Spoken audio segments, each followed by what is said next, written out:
Hello, welcome everyone. My name is Olivia Valentine. I'm a visual artist, associate professor of art and visual culture at Iowa State University, and a member of the Surface Design Association, a membership nonprofit focused on contemporary fiber and textile art. I'm delighted to welcome you to this week's Textiles talk, Sound Made Tactile at the Intersection of Textiles and Science, with Judit Eszter Kárpáti and Esteban de Torre of EJTECH and Lindsay Olson. Textiles Talk webinars are brought to you by the International Quilt Museum, Quilt Alliance, Studio Art Quilt Associates, and Surface Design Association. Before we get started today, a few housekeeping announcements. This is a webinar. Your screens and mics are not active or showing. We welcome questions, which we will answer at the end of all of the artist presentations. Please submit them in the Q&A box located at the bottom of your screen. We are honored to bring you free and inspiring Textile Talk programming. We respectfully ask that you be courteous as you engage with speakers, moderators, and other participants. Your chat comments can be seen by everyone. Please use the Q&A for questions, chat box for greeting others, and survey for commentary or other ways that we can improve these events. If you prefer not to see notifications from the chat, you can click on the chat button to toggle them on or off. Today we will be exploring the cross-disciplinary possibilities of acoustics and textiles with Judit Eszter Kárpáti, PhD, and Esteban de Torre of EJTECH, and Lindsay Olson. EJTECH is an artist duo working with sound, space, light, and time as material building blocks to draw connections between technology and the human body.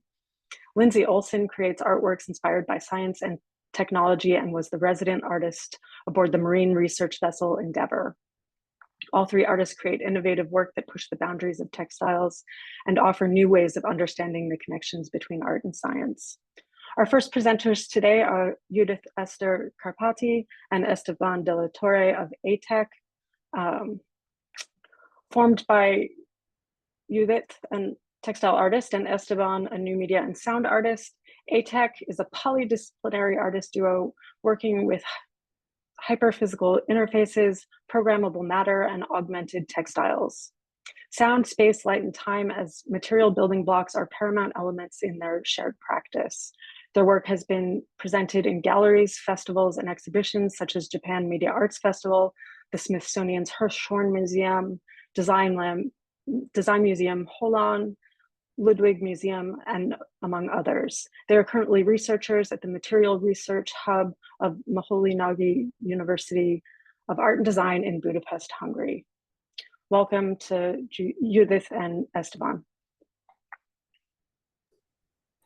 Hello, good afternoon, good evening. Thank you for having us. Hello, welcome everyone. Greetings from the other side of the world, from Budapest, Hungary. It's a pleasure to be here as part of the Textile Talks. And today we would like to show you some of our recent works, which we exhibited at different places in the world, at galleries and also in museums.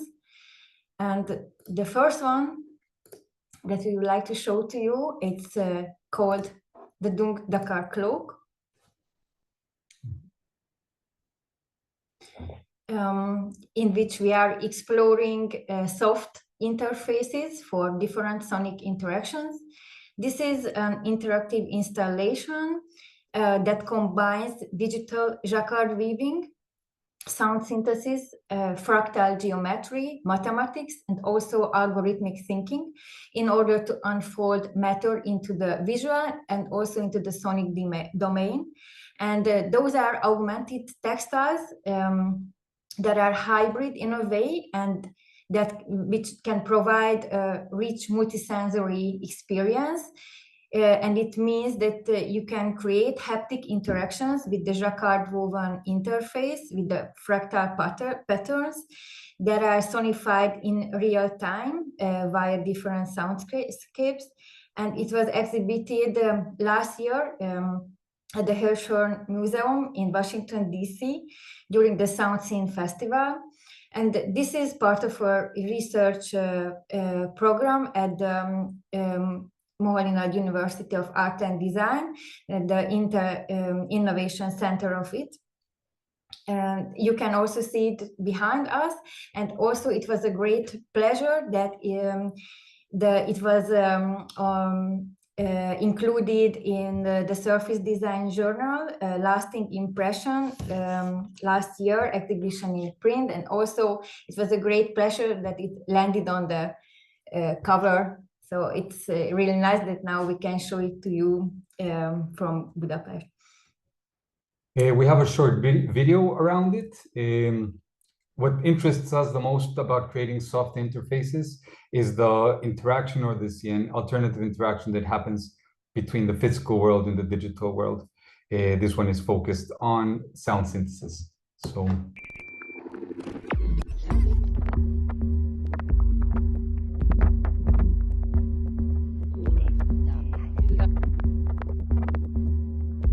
It's actually a series. At the moment, we have 8 different interfaces.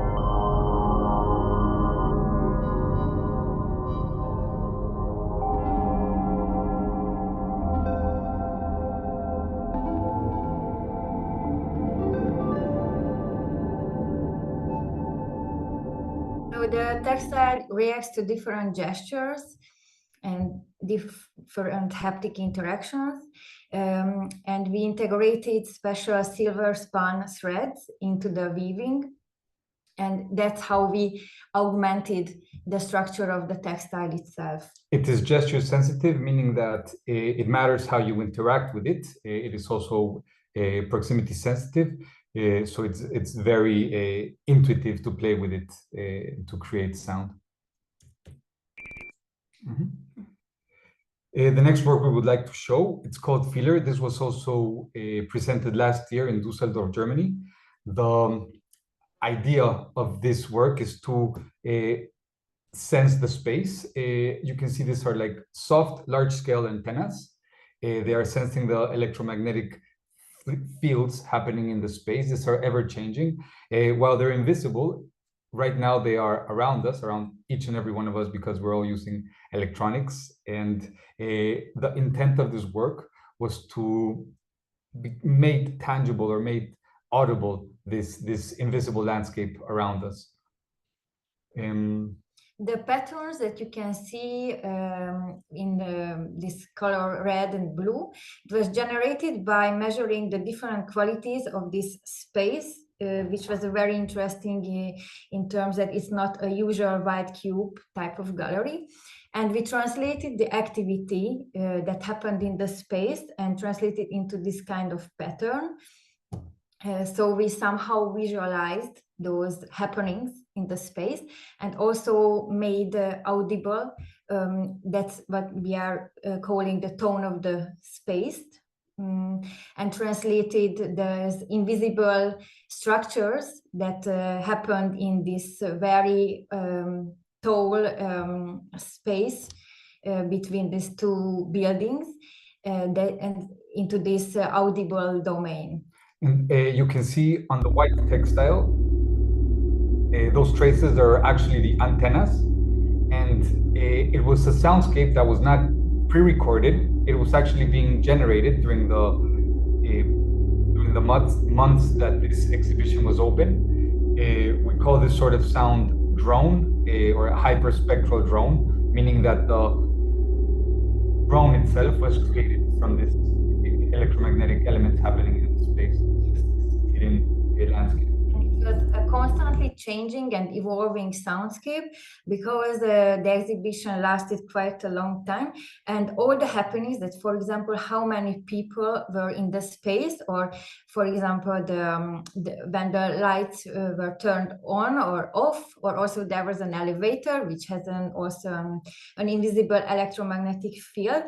Those all shaped and changed the soundscape as well.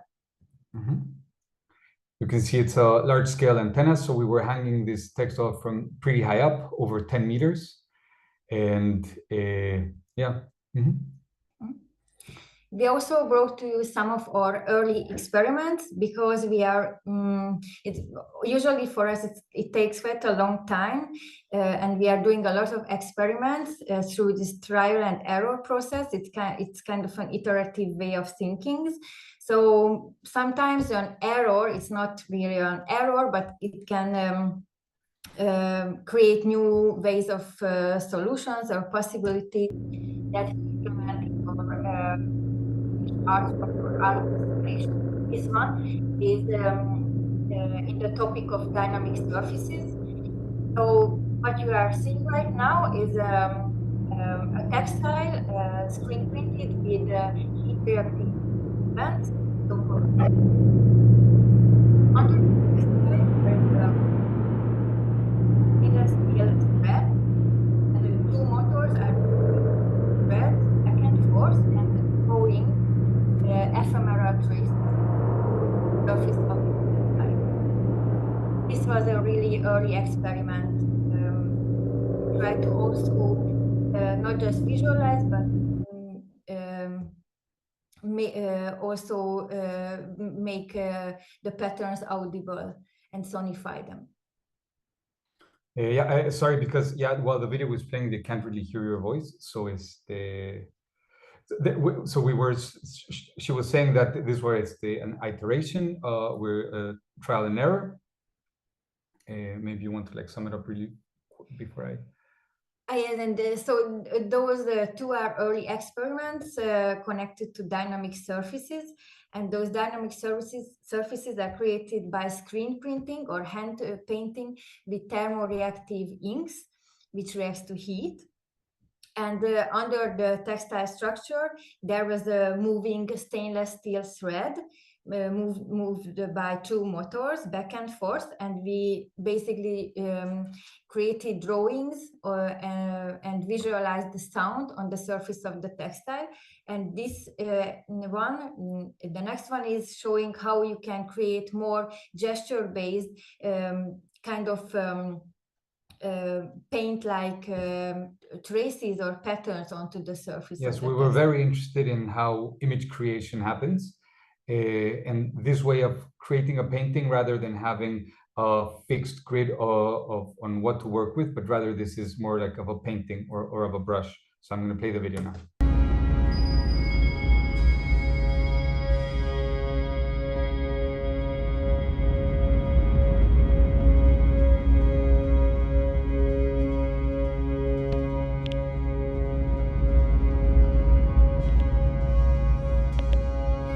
So with this sort of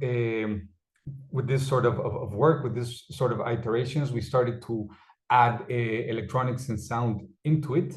In this case, what we can see is the X and Y axis are connected to a modular synthesizer, and while this painting is being created, it's actually generating sound as well. We found this very tight connection between this painting of the painting of a painting. It's very much time-based, as well as sound. They usually say that sound is like painting on time, or music is painting on time. So we connected both of them and created a composition that is painting on the canvas as well as painting on time. This is also an iteration.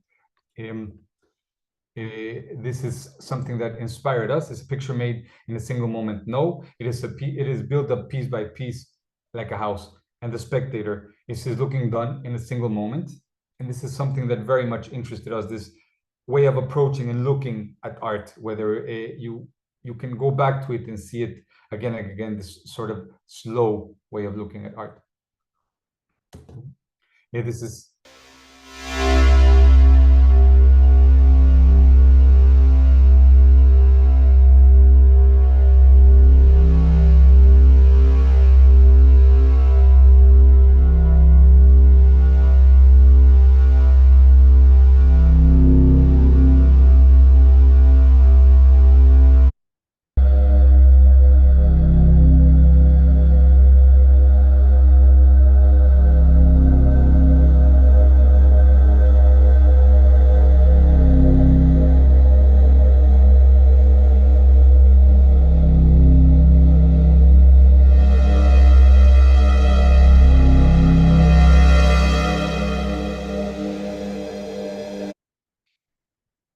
in this previous video, we used two different kinds of thermochromic ink, which reacts to heat.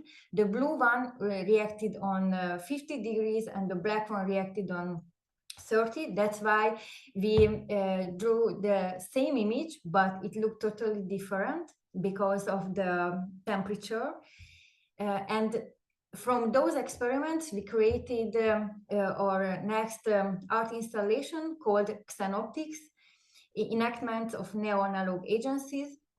And this was a performance installation drawing around the topics of language. For example, we created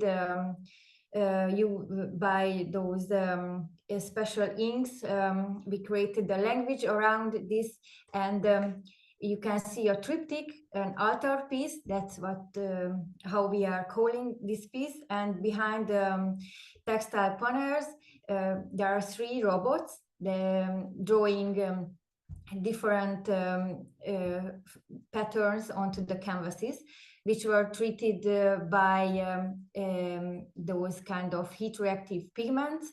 And also we used the same ink that we are using in LCD screens. It's called liquid crystal. You can see the different inks. The white one, that's one sort of reaction, and the vertical shape, the right hand of the screen is not too white. There's a gray vert. I don't know why that shape is there, actually. I'm sorry if somebody sees a shape.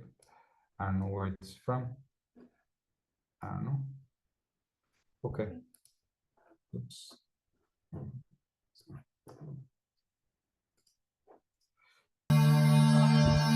I hope it's better now. So these are the two types of inks that we were using, and you can also see it here in working. This is in real time.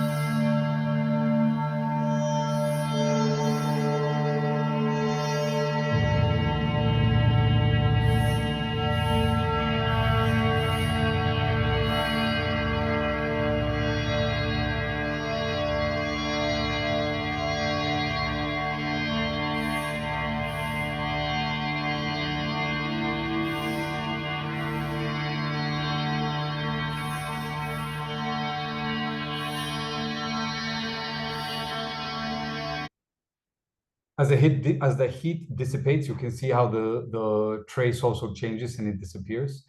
During this time where we had this exhibition happening, we had like different performance sessions, anywhere between 20 minutes and 30 minutes, 45 minutes, where the triptych itself, the motion and the language that it would print, it would also be sonified. We call this sort of prints thermoglyphs. This is a time lapse from one of these performances.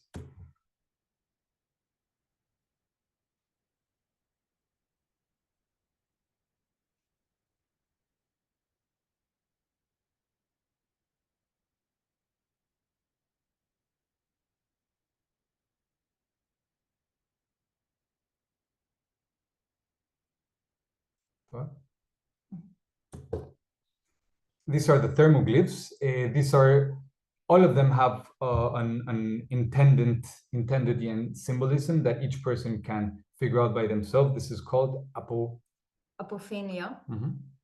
It's a phenomenon, for example, how you can connect meaning to a certain pattern that emerges.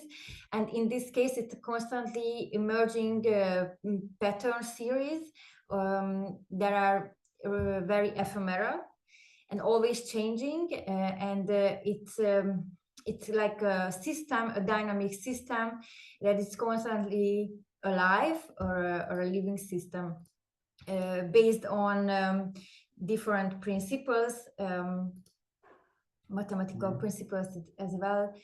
Can go to the next. Yeah, I'm trying to get rid of the gray thing, but I just like somehow I can't. Sorry, I don't know what they are. Yeah. This is the behind the installation, the synthesizer and like this robot arms that Judit was talking about. Mm-hmm. And our next topic after the dynamic surfaces is the textiles as outputs. We work a lot with textile speakers, interim made of textiles, and this was my PhD topic as well. And just to show some of our 2 early experiments before we are showing the finished large-scale installation. Then the next one is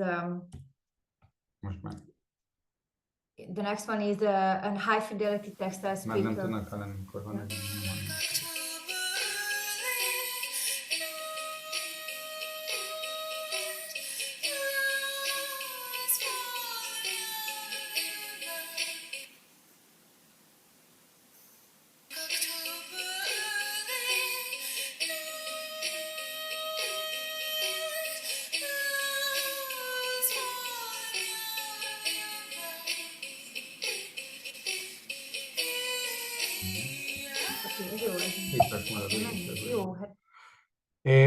All the sound is actually coming from the vibrating textile. So everything you could hear in the previous slide was the textile vibrating in order to create music. We experimented a lot around this. As Judit mentioned, it's part of her doctoral degree. And this is an example of how we could control this different electromagnetic coils.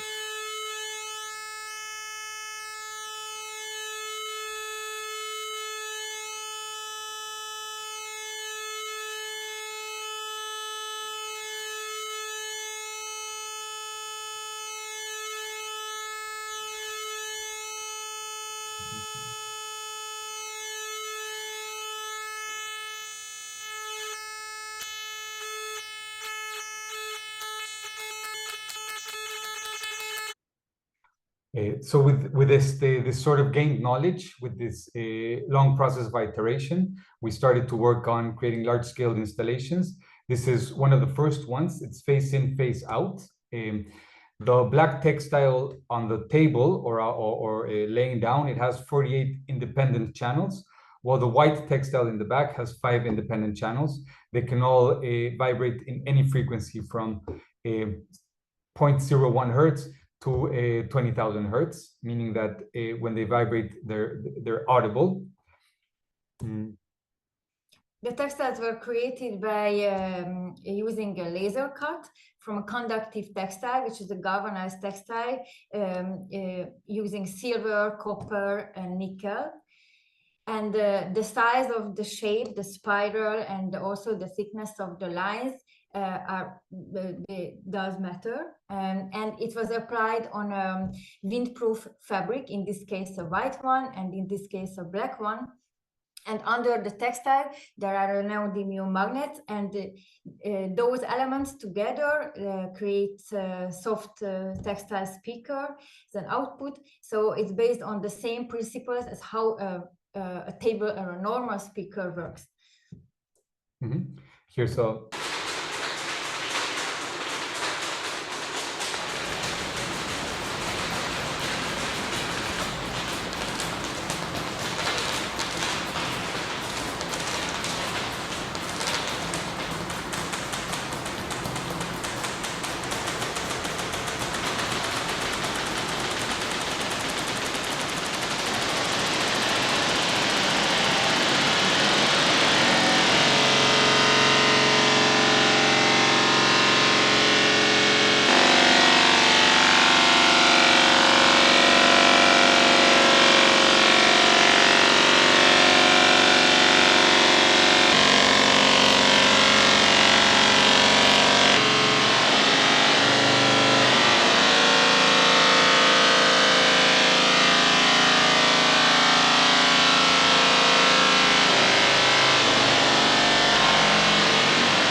we're gonna kind of like go through. This is the software that was written in order to control this interface that you just saw, this textile, the 48 channel one. We were also in the Japan Media Arts Festival with this work. We wanted to show some of the final installations with this train of thought or with this framework. I'm just gonna go quickly through them. This is one of them.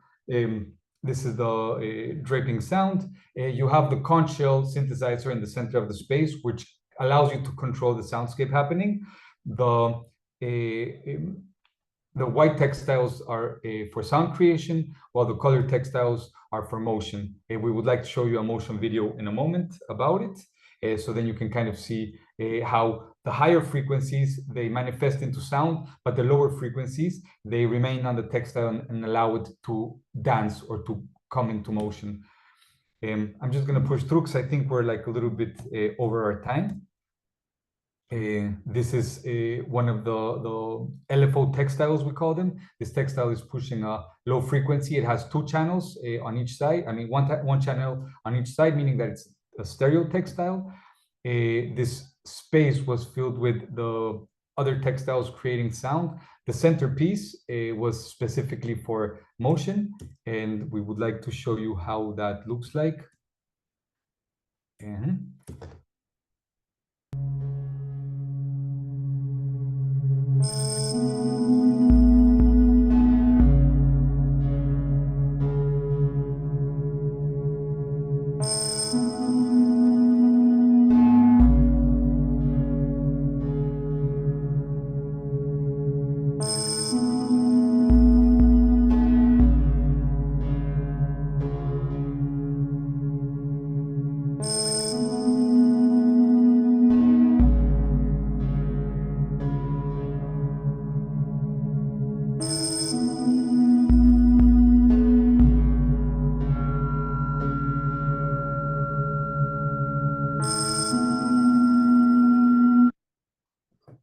Okay, super.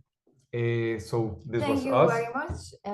Yeah, this was it. If you would like to know more, just write us in the chat or please visit our website and our Instagram account. Thank you so much. Thank you very much.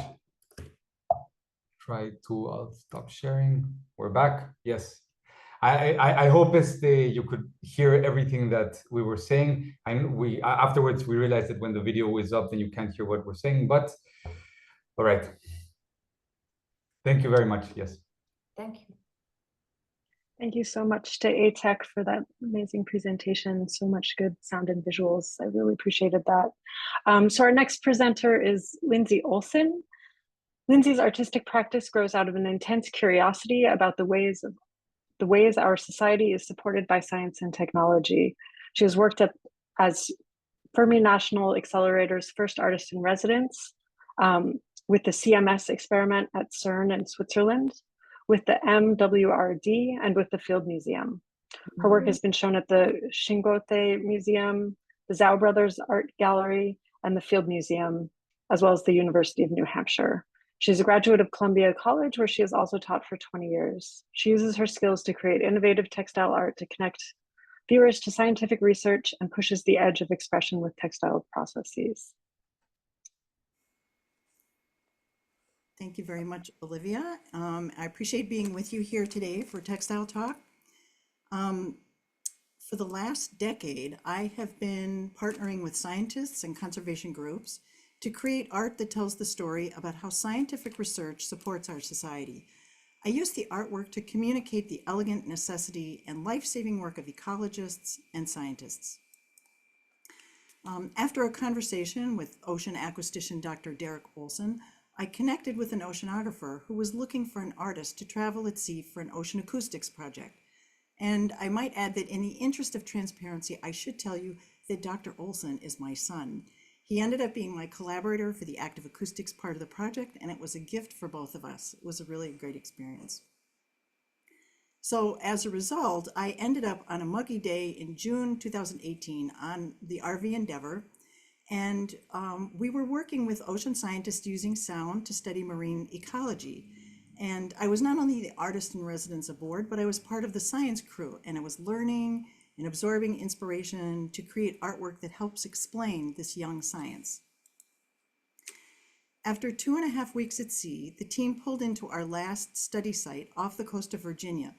The weather was warm and overcast, and the sea state was calm. It was very flat.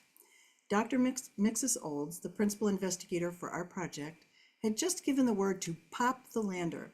That meant that the data collection equipment that was sitting on the ocean floor would be released. So all of us were scanning the immediate vicinity, searching for the orange floats attached to the hydrophones and data collection equipment. This was a 20-minute journey to the surface. It was a waiting game that we had successfully accomplished 6 other times, sighting and retrieving the lander, downloading the data, and plunging the equipment back into the ocean floor to continue collecting data. But this time, just as Jen gave the word to release the lander, everything changed in an instant. The wind shifted, the sea state kicked up, a heavy rain drenched us, and a curtain of fog descended. All this made finding the equipment a huge challenge. So this is science at sea. It's unpredictable, it's challenging, it's kind of nerve-wracking, but it's also very exciting. So why are scientists using acoustics to study the marine environment? We are visual creatures, but at sea, light only penetrates a few hundred meters under the water. Visibility falls off dramatically in deeper water, so the kinds of visual observations that biologists use to study terrestrial ecosystems are not particularly illuminating. Studying what is happening under the ocean requires a different approach. Ocean acoustics uses sound to describe what's happening in an ocean soundscape. Land ecologists study landscape, geology, and weather. Ocean acousticians talk about soundscapes. And a soundscape is just like a landscape. It's a picture of what's happening in the ocean environment using sound instead of images to describe the ecosystem. Scientists collect sounds from biologic life, human sounds like shipping, and abiotic sound like waves, wind, and ice. The ADION project uses both passive and active acoustics, and this natural divide inspired me to create 2 large textile pieces. Active acoustics uses sound to visualize what life forms inhabit the water column. A ping of sound is transmitted down from the ship. Those sound waves collide into the life forms that inhabit the water column, and the returning echoes or sound waves help to define the life forms found in that particular layer of the ocean. On the active acoustics artwork, I've included the echo sound or ping in this panel, and the returning sound waves in the middle and on the ends. You can kind of see how when you're emitting the ping from the ship, the waves look very orderly as they're traveling through the water column, but when they bump into life forms, what happens is that the energy waves are bumping into these organisms and creating a unique sonic signature that gets sent back to the ship. So here is an example of what the data looks like. This is an echogram recorded by Dr. Warren's night crew. And you can see why I was so inspired by an image like this. The data right here that swoops up like this fascinated me. One example of how active acoustics illuminates ocean life is how it describes a particularly dramatic event. The deep scattering layer, several hundred meters below the surface, is a mix of tiny life forms, zooplankton, small fish, and squids. Zooplankton and small fish form the foundation of the ocean food chain, but this also means that they themselves are food for many predators. They travel a daily migration to the surface of the ocean at sunset, where they feed all night, and at dawn they scoot back down into the gloom a few hundred meters below to hide from predators. This is actually a very clever strategy for survival, because in the open ocean there's really no place to hide. Just want to back up this so I can show you the slide one more time. So this was taken roughly at sunset, and as the sun finally slipped over the horizon, the last of the zooplankton are on the surface feeding all night, and at dawn the reverse curve happens when the sun starts to rise. So very dynamic, very interesting. So this is one of the pieces that I created sort of as a additional work to the Ocean Acoustics project. It was on all the marine animals that live in that layer. So if you want to see that artwork, we'll drop something into chat and you can learn more about that part of the project. I also embroidered a few species of phytoplankton on the active acoustics artwork. Phytoplankton supply half our planet's oxygen. The other half is from land plants, and they also sequester tons of carbon dioxide. That's not hyperbole. Very little is known about their life cycles, but as the oceans warm and ocean acidification rises, these foundational organisms are increasingly imperiled. Their fate is intimately tied with the fate of all organisms in the ocean. So before we move on to the passive acoustics artwork, I wanted to share a bit of my studio process with you. One source of inspiration for the project was the wall-sized embroidery works of Swiss artist Lindsay Funk. Monumental embroideries like these are rare and labor-intensive. Her work is even larger than the famous Bayeux embroidery created in 1066. Before I left on the research cruise, I had the opportunity to visit the Art Institute of Chicago and see this artist's work in person. The textile staff were kind enough to roll out her monumental works so that I could study them. This slide gives you some idea of the size of these huge embroideries. Her work remains fresh and unique, and even today among embroiderers, Lindsay Funk is a Picasso-like figure minus the ego and the drama. Here are a few of her textile sketches. Funk creatively expanded her stitch vocabulary and invented new ways to use stitch and fiber to express her ideas. Her creative approach inspired me to really let loose from the confines of traditional embroidery. Here are a few of my sketches developed in preparation for this project. I limited my palette to monochromatic tones of teal in both the silk background and the cotton threads I used. Limiting the number of stitches I used in the piece also created a more unified surface. Most of the stitches that I used on these pieces were various kinds of couching, Bokhara, Romanian, and regular, but I also used padded satin stitch, intentionally sloppy French knots, and yes, you heard that correctly. You can see down here, there's a few intentionally sloppy French knots, and I also used a wrapped back stitch for some of the equations. Simplifying some of the elements in the artwork allows me to focus on the science content of the work. I knew early on that I wanted to use silk dupioni. This fabric has a pronounced grain line, and I exploited this characteristic so that the surface of the art would shimmer like the surface of the ocean. Historically, heavily embroidered and beaded clothing would have been created as a sign of social status. By using these labor-intensive processes and materials, I'm creating a visual link that helps to elevate the subject matter and the science content that I'm illuminating. My aim is to pack in as much science information to the work as I can, but to develop the art in such a way that it stands on its own. Even if someone is not interested in the science, they can still connect with the art.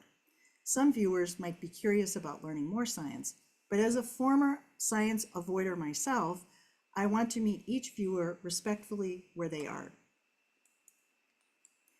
The second part of this project captures the power of passive acoustics to advance our understanding of ocean soundscapes.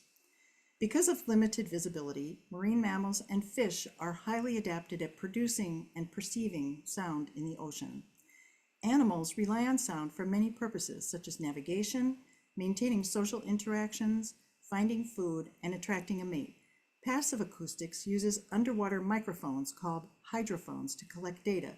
The equipment is collecting information in all directions and listening into the marine environment. So there's sounds of mammals, there's sounds of shipping and human activity, and also seismic activity and wind and ice and waves. I've interpreted the hydrophone data here using embroidery and beading. The ocean is a noisy environment, and I've included the ambient sound as an all-over stitching pattern.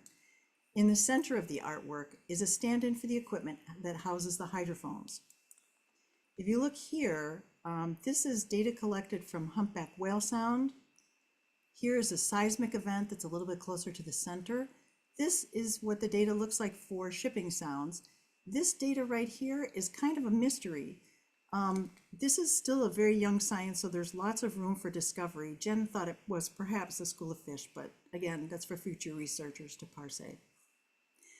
Around the edges of the piece, I wanted to represent a dramatic feature in the ocean soundscape called the SOFAR channel. SOFAR stands for Sound Fixing and Ranging Transmission. So sound bends up and down between warmer areas and areas of greater pressure.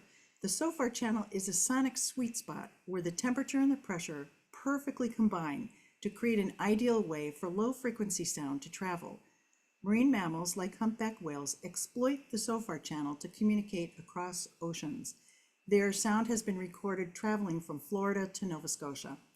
So I would like to play you a small clip of the humpback whale sound This is at the Virginia study site that I mentioned at the beginning of my talk.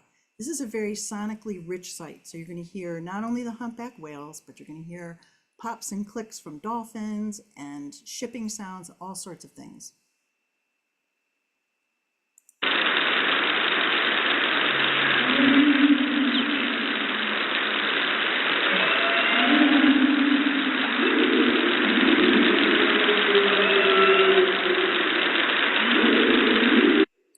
There's lots and lots of other acoustic sound recording that you can find on the Esteban audio gallery, and we'll drop a link into chat so you can do some more listening if you want to hear other sounds that were collected on this research trip. So as an artist, I'm always interested in what science looks like. I've worked with scientists in a number of terrestrial labs, but science at sea poses some unique challenges. While preparing for my trip, I told my family and friends that I was going on a science cruise.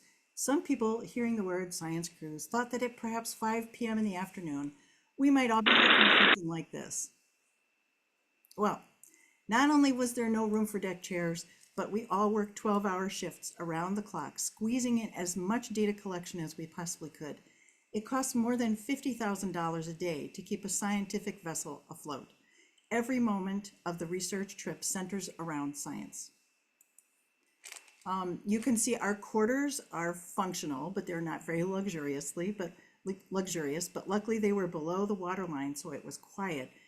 The ship's complement worked 24/7, so it was really important to be respectful of the sleeping needs of the off-duty crew.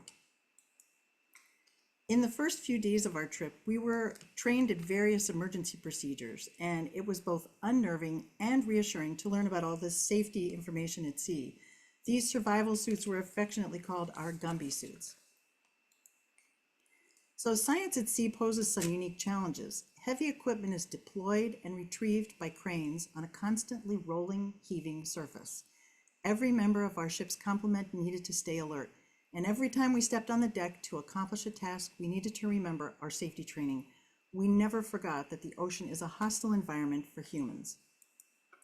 One of the things that impressed me the most was how well the ship's crew, the science crew, the equipment, and even the ship itself functioned like a highly choreographed marine ballet in the service of science. Working at sea requires teamwork, patience, and generosity among crewmates. Amidst our 12-hour shifts were moments of grace, like the time a pod of pilot whales followed us throughout the day, the stunning sunsets and sunrises that we saw, the joyful welcome we received by a pod of 100 dolphins surrounding us as we pulled into the Virginia study site. We worked hard, but we were surrounded by a majestic beauty every day. Going to sea with the RV Endeavor crew not only inspired me to make art about ocean science, but it also permanently altered my view of our planet. Much like astronauts viewing the Earth from space for the first time, experiencing the vastness of the ocean and my own tiny presence in it made me appreciate just how dependent we are upon our fragile planet. Our oceans are mighty, yet fragile, and deserve our care and attention. And I've created textile art that celebrates ocean research. So some of you might be wondering what's next. Water has been a regular and passionate subject of mine throughout my career as a science artist, and I'm proud to say that I am currently serving as the Wetland Initiative's first artist in residence. Wetlands used to dominate our landscapes here in the US and the Midwest. They are powerful ecosystems that sequester carbon, capture and recycle excess nutrients, and attract an incredible plant and animal diversity. TWI develops innovative ways to use engineering skills yoked to an intimate knowledge of wetland ecology to create cutting-edge restoration projects. We'll drop a link into chat in case you want to learn more about this project. So at this time, I'm going to turn it over to our moderators, and I just want to say thank you very much again for inviting me to share my project today.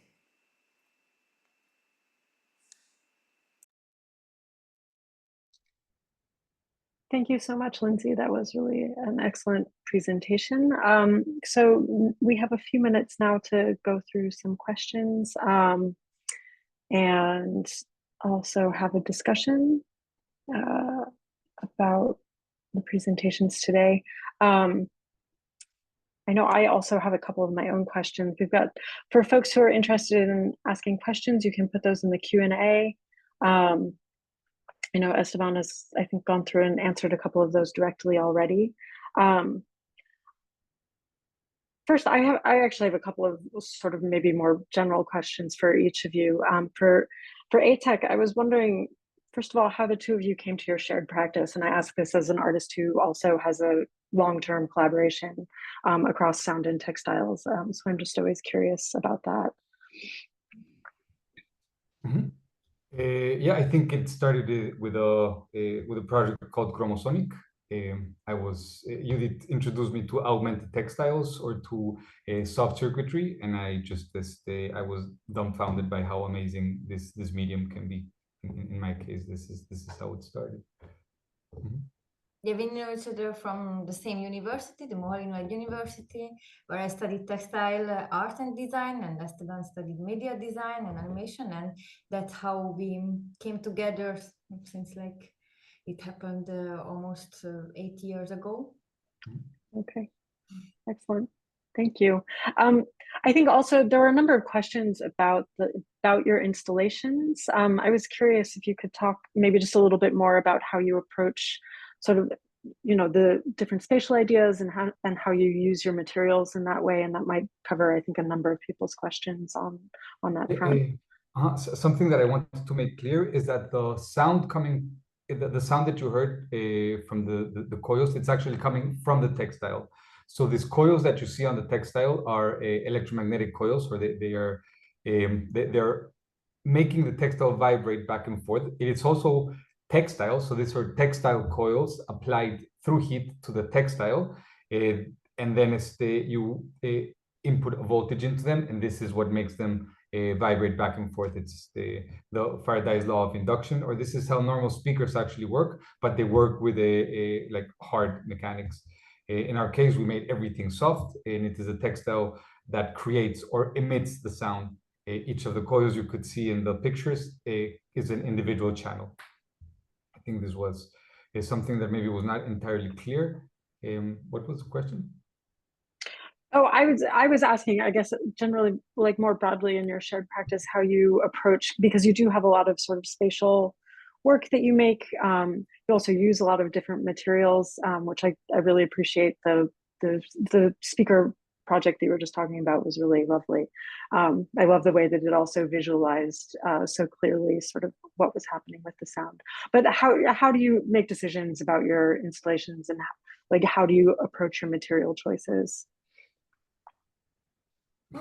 Sometimes it's very size specific, so or it's maybe it's around a topic that we are very much interested in. For example, in the case of Synopsis, we're very much interested in the language and the performativity of the textile material itself. In other cases, like for example, when in textile speakers, it's very much corporeal experience involving the whole body. So that's why it's quite misleading when you are hearing a textile speaker through a speaker, through your laptop, because you have to be very much present. So we are, in general, we are very much interested in textiles on a, let's say, metaphysical level, or textiles as a metaphors for life, for describing, let's say, for example, the whole universe, or how we are using the expressions connected to the medium of textiles in our everyday life as well. So for example, the fabric of the universe, or different relationships between the people, or it can be a next interface in between the human body and the environment as well. Those are like general topics. A human-computer interaction through textiles. And we're also it sounds a bit vague, but we many times allow for the materials for themselves to speak in one way or another. So like materials do have desires.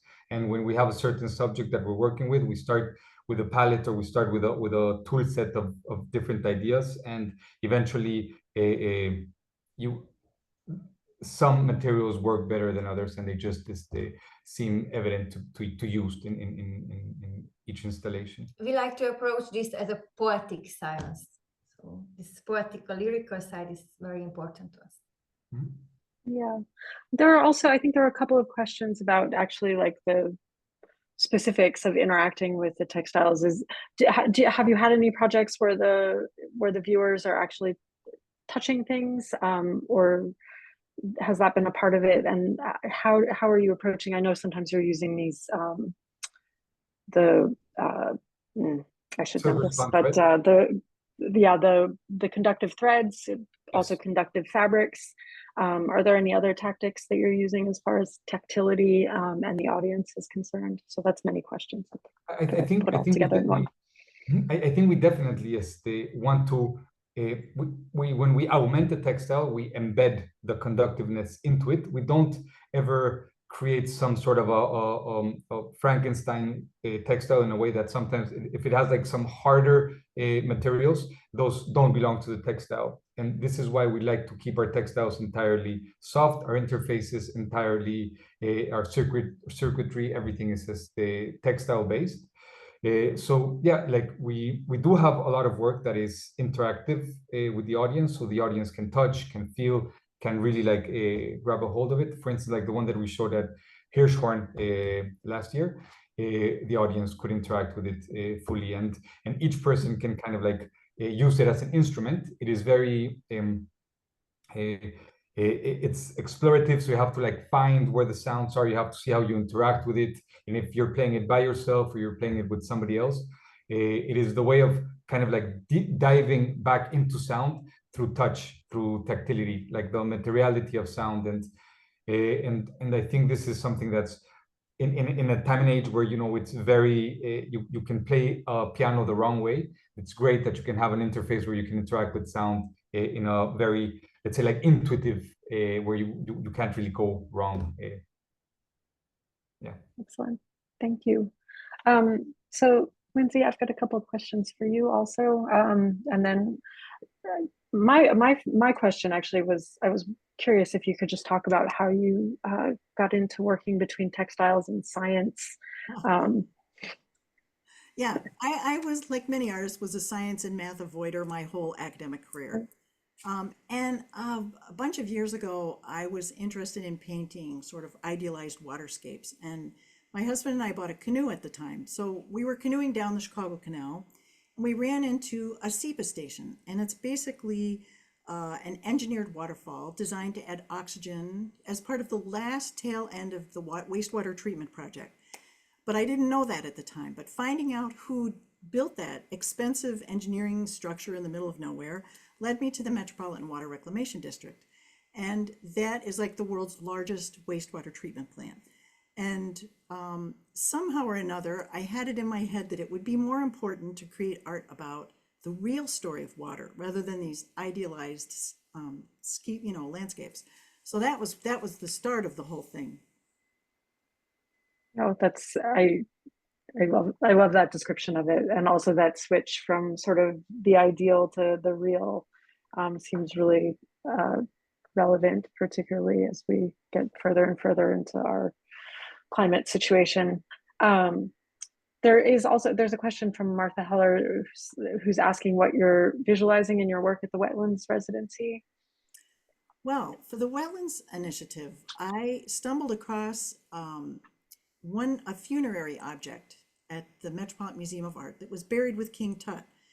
And it's a fresh floral collar. And that was the inspiration for the other collars that I created about that. So my process generally starts with, first of all, learning accurate science. So I'm out in the field.